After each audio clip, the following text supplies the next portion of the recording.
Hi friends, it's Miss Bilta here. So you've been working on designing your monster, making your monster, being creative, like a little fun project for you. So today you're going to be researching where you want your monster to live. Okay, so I put together a little slideshow for you to see on where to get started to figure out where you want your monster to live. So just kind of follow along and listen with me as we go through this, and then when we're all done, it'll be your turn to try. So where should your monster live? Well, where do you start? Here's where you should start. You need to brainstorm. Do you want it to be a continent? Do you want it to be a country? Do you want it to be a state, a city, a warm place, a cold place? Maybe there's a favorite place that you like that you would like your monster to live in. Okay, or maybe there's a place that you want to learn more about, because remember, this is all about researching. Okay, now we've researched in class several times, so you all know how to research. So I'm just going through these steps very quickly to just get you started. Okay, so just think about these things as you continue on listening. So let's explore together. We're going to go into Google and we're going to find a possible place or idea. Now, Miss Bilta really loves Australia.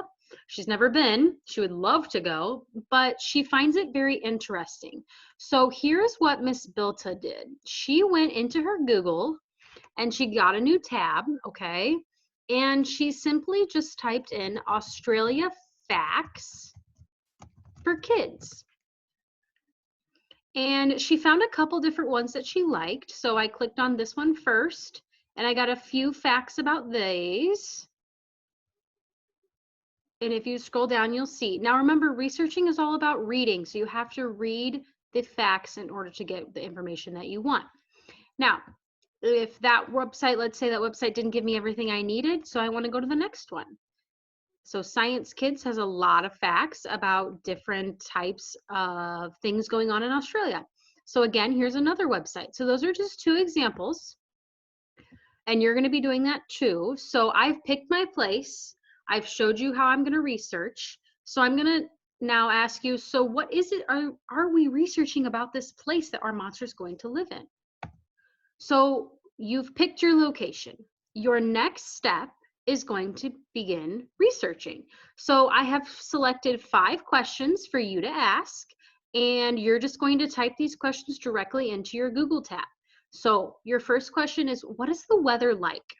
Okay, now there's a blank space, but that just means that's where you put your location at. Okay, so if I was doing it, I would say, what is the weather like in Australia? And I would get my answer. You might want to have a piece of paper and a pencil near you so that you can have that when you're taking notes. Your next question, what kind of other animals live in Australia? Your third question, what do the houses or the habitats, meaning what do the animals' homes look like in Australia?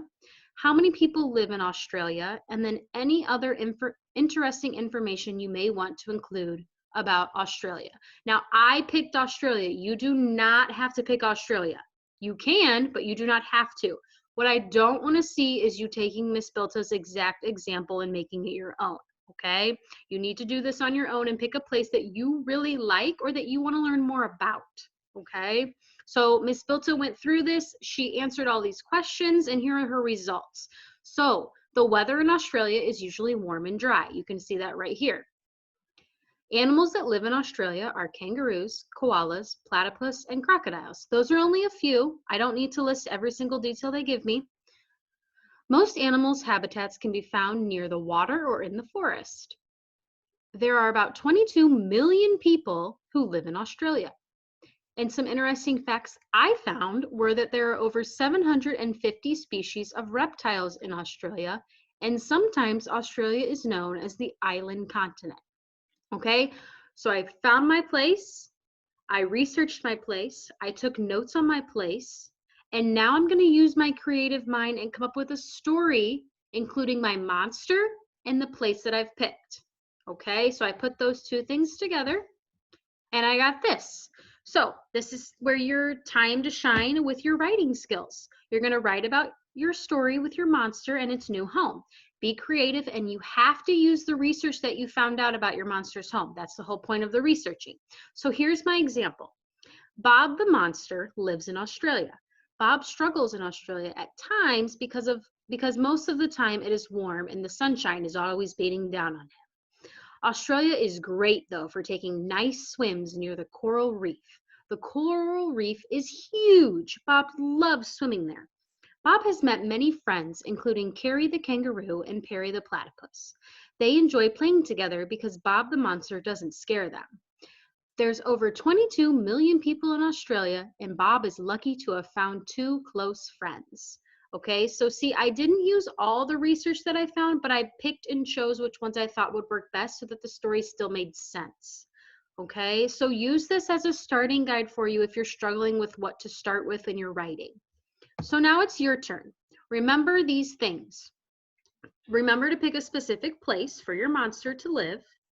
Be creative, have fun with it, and we can't wait to see where your monster ends up in the world. All right, friends, thank you so much for watching. I'll see you soon. Bye now.